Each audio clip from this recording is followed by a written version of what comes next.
So this video is going to be a little different.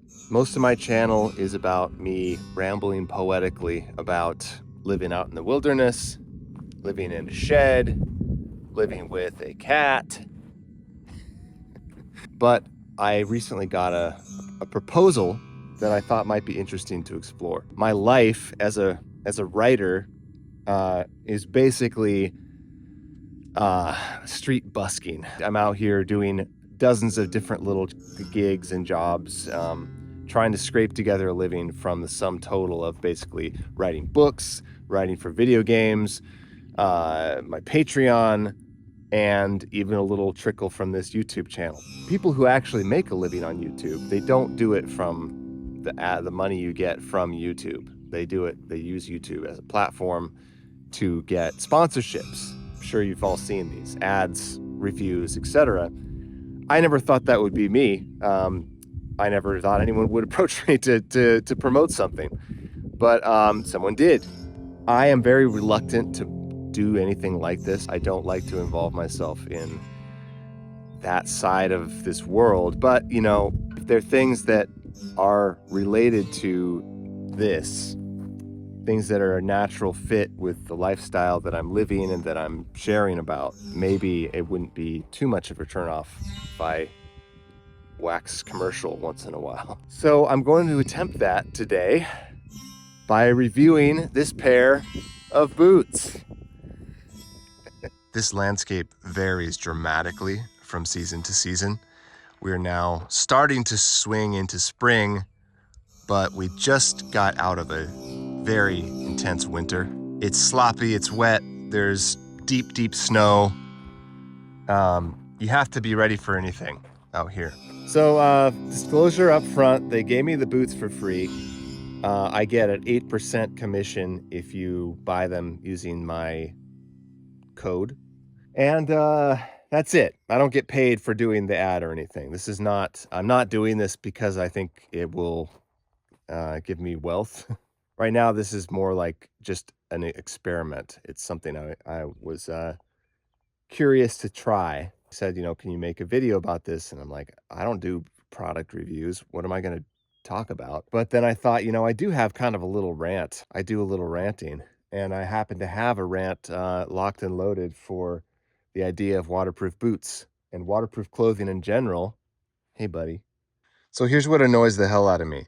99% of waterproof boots that people sell these days are not actually waterproof. They are non-waterproof material, such as leather, with Gore-Tex or some other membrane inside the leather. That has become the standard for hiking, etc., because they're breathable. Problem with this whole concept is that water is not breathable.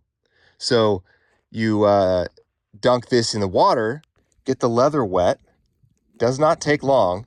It will resist briefly, depending on how well oiled it is. But eventually, as you can see already happening at the tip there, it starts to saturate. You don't even have to be submerged. Just walk around in wet underbrush for a few minutes, and the whole leather coating will become saturated. So there you go. Now the leather is completely saturated with water. It is no longer breathable. And you now have a layer of freezing cold water sitting next to your skin the entire time. How is that a superior method of waterproofing? The same exact thing happens with coats, jackets, anything with a DWR coating, which is basically the equivalent of the oil in this leather.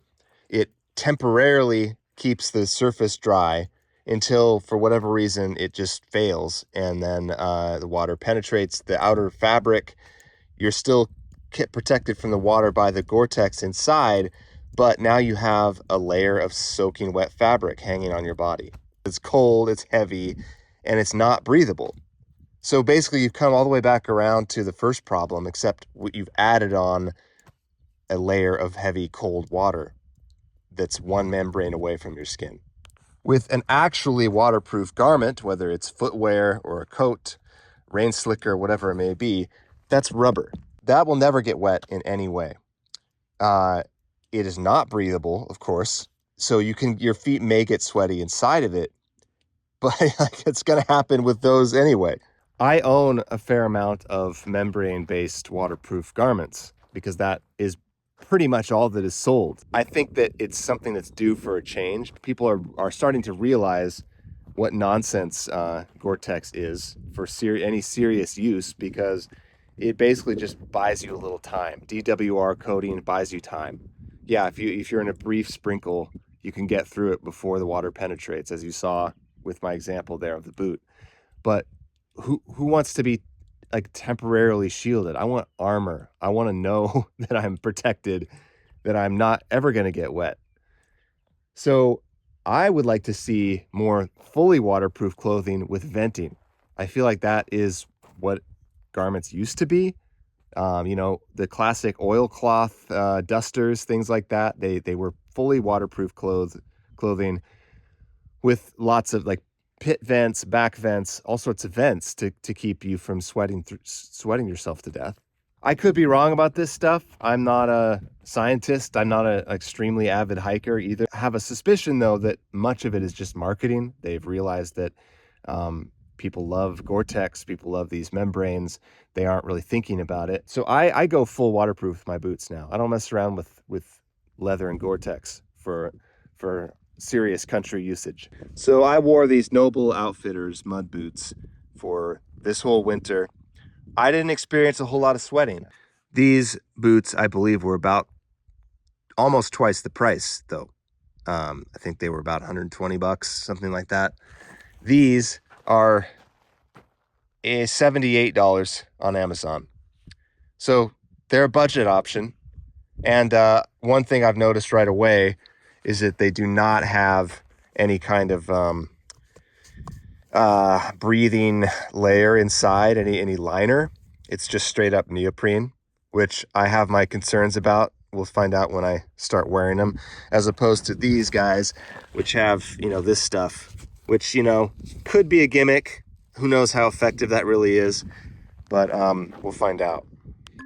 They really wanted to make sure I understood that every step is trustworthy, so they said it 1, 2, 3, 4 times. As far as the build quality, it seems to be about on par with the ones that I have. It's all solid natural rubber, and then whatever this foam is in the footbed, which gives it a little cushion, I guess. And then it transitions to neoprene up here, which is relatively waterproof in its own right. All right, so let's go trekking. Let's head up over this ridge. Now, I'm not going to be able to test the actual waterproofness very well because not a whole lot of water up here. My main concern is if they're comfortable and if they get too sweaty. I can tell already that they are comfortable. They fit well.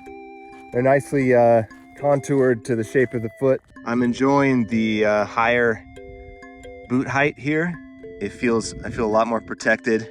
It kind of fits nice and snug around the calf, which prevents debris from falling into it, which was actually a surprisingly big problem out here.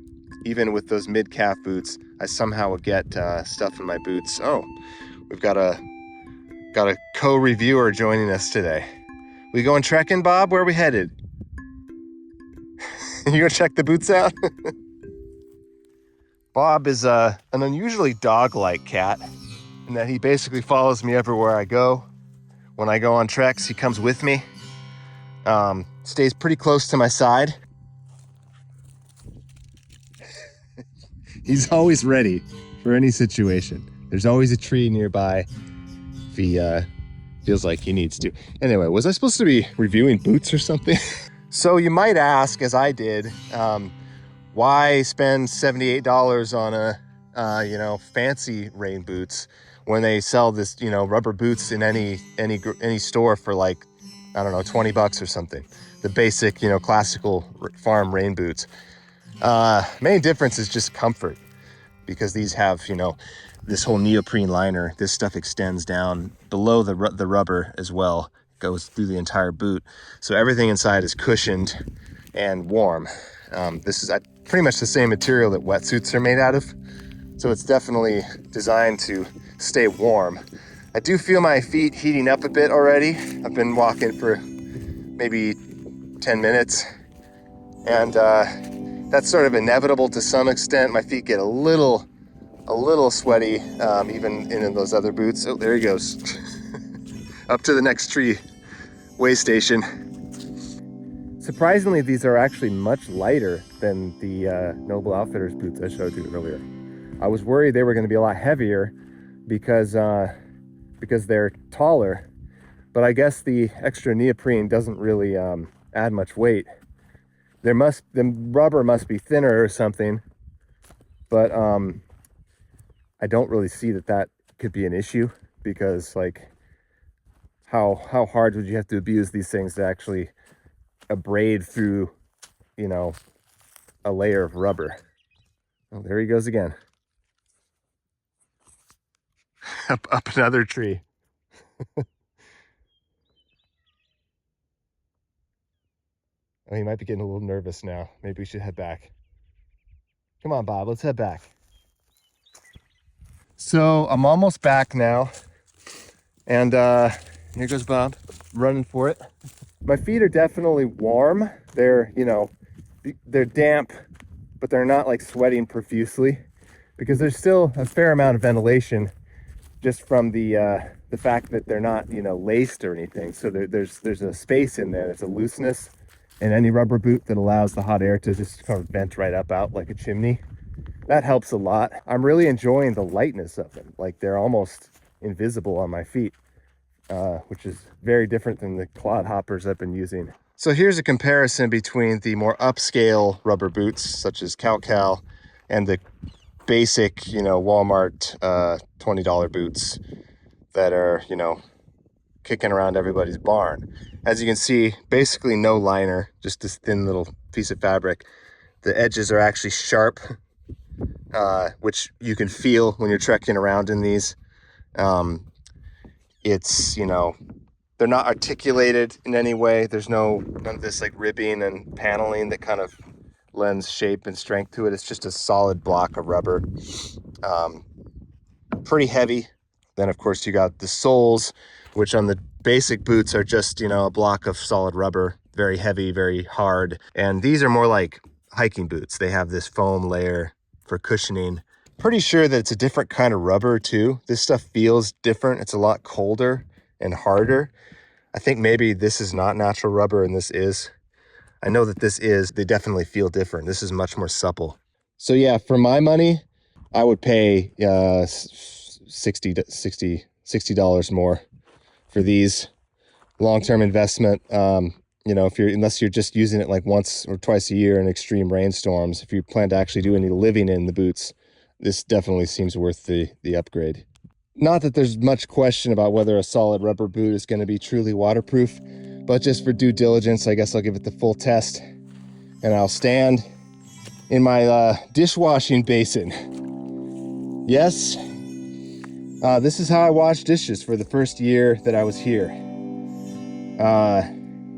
Before I had a sink or running water at all, except for this spigot here. I would come out here in the wind and the rain and use that very scrubber, which I left on the spot immediately, in order to do all my dishes and hand washing and everything, which really sucked, not gonna lie. This basin I've just left here because that's the condition of my property.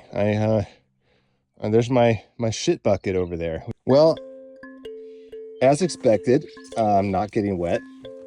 I'm kind of curious how the neoprene layer performs, but that also seems to be waterproof, as the water's going above the rubber line and doesn't seem to be any effect, any penetration at all. It's a nice feeling being completely submerged in ice water and being perfectly comfortable. Maybe I'll just stand here for a long time. So that was it, guys. That was me reviewing a product. How did I do?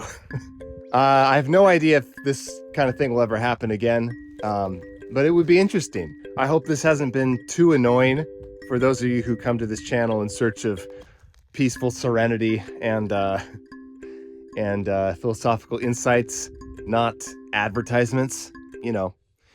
I'm doing what I can to survive. Sometimes it's, an 8% commission on a $78 boot that maybe two of you are going to buy. I am Isaac Marion from Outer Edge Outpost Commerce Department, signing off.